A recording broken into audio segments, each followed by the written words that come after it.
today. It is truly an honor to be here as one of your hosts for this event, alongside with my partner, Dr. Ong. Dr. Dong, hello. Yes. Hello, talaga naman, Jacqueline. Hello to you, partner and Wise. Truly, it's such an honor to be one of your hosts. Once again, magandang umaga po sa ating lahat. Hello, Chatter Road and mabuhay! Mabuhay! Palakpakan naman po natin. Yes, and I am your host, Dominic Cabarro. Welcome, Dr. And now, today, it is more than just a celebration, but a culmination. Nawawala kami. Nandito pala kayo. Nandito na po tayo ngayon. Dito sa likod. We look all beautiful, and we're showing the world how beautiful the culture of our Filipinos. Yung sa era na lang, yung ano muna. We are here para ipakilala po natin ang mga newest organizations. Yung sa era muna, yung Filipino community. And now, dito tayo sa the Federation of Luzon, active groups for organizing these spectacular events. And sa mga new organizations po, sila na po yung bagong mamamahala sa ating kabayanan. So, sila na po yung ating para sa era. Huwag na ba, ano? Huwag po tayo magkakala. Wala na. Luzon, Visayas at Mindanao, mas pinadami na po tayo. So, palakpakan po natin ang ating mga sarili. Uy, ano ka? Bakit ay? Ang ay, nandito man yung ay. That's right, Jacqueline. Saan yung ay? Banda. Once again, ay. thank you very much. Nandito ka sa akin. Our Flag Chairman, Mr. Alan Teos Mas. Palakpakan po natin si Sir Alan. And Miss Lian Echelica Mas, our event director. Yan, palakpakan po natin sila. Hi! Today is more than just a celebration. Why? Because today is dedicated to all our beloved kababayans here in Hong Kong. Today we celebrate being a Filipino. Araw-araw na ito ay ating selebrasyon ng manggagawang Filipino. So mga OFW, are you ready?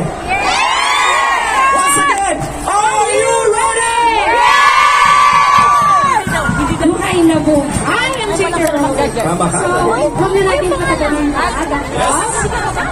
and without further ado, ladies and gentlemen, we welcome each one of you to our first ever Kabayan Day 2025!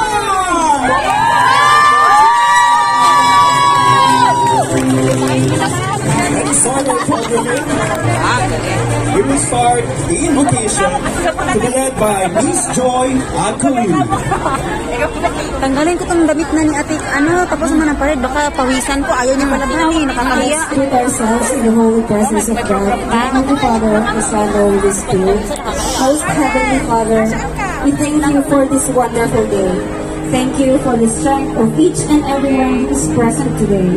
As we gather as one to celebrate this event, we trust in your divine guidance to lead us through its flow. We come before you with heartfelt prayers for the safety and well-being of all participants. We entrust everyone into your loving care. We ask for your divine inspiration to rest upon our leaders, our speakers,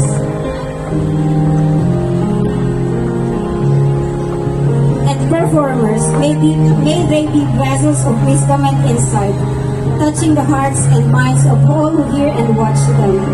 We are also asking for your blessings as the new sets of officers take an oath of office. We ask for your guidance, strength, and wisdom as they step into this new role. May they lead with integrity, honesty, and the dedication to serving others for the greater good. Bless their work, their families, and the community they are sworn to serve. We also ask for your guidance in setting the tone of positivity. May your presence be felt, filling the atmosphere with warmth and welcome. May your presence direct the timing, sequence, and content of every part. May the performances inspire and uplift, leaving a lasting impact to everyone. Lord, in your presence today, we recognize that you are the source of all inspiration. As we embark on this event, we seek your divine blessing for both success and impact.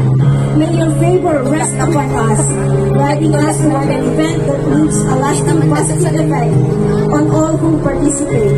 Grant us the wisdom and inspiration to execute this event with excellence.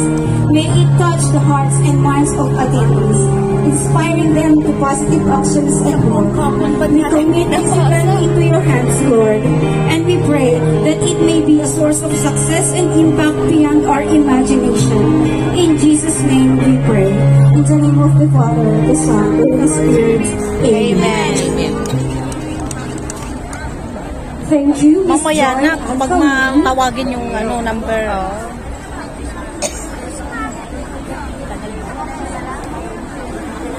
Ano daw? I-check mo din minsan mo, di ba na-open naman yung helper station pa? Let us remain standing for the national anthem. Ha?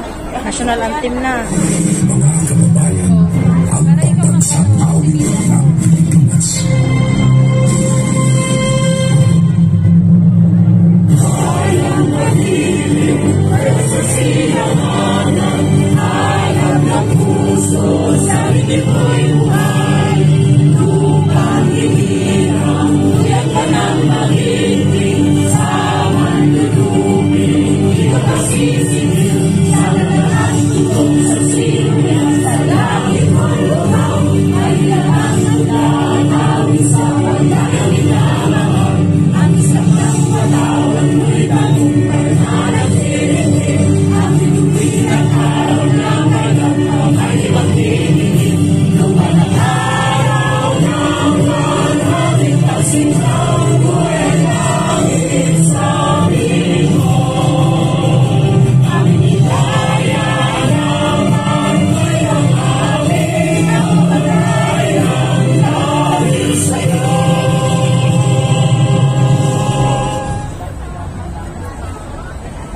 Hoy, wala nang panatang. Thank you so much. Gusto mo pa yung sabihin? Panatang makabayang taon. Okay po ba ang lahat? Yes! Excited ba kayo? Yes! Okay, so now, to officially welcome us, let's welcome our Kabayani Hong Kong Chairman, Mr. Aldwin Simas, for the opening remarks. Palakpakan po natin si Sir Aldwin.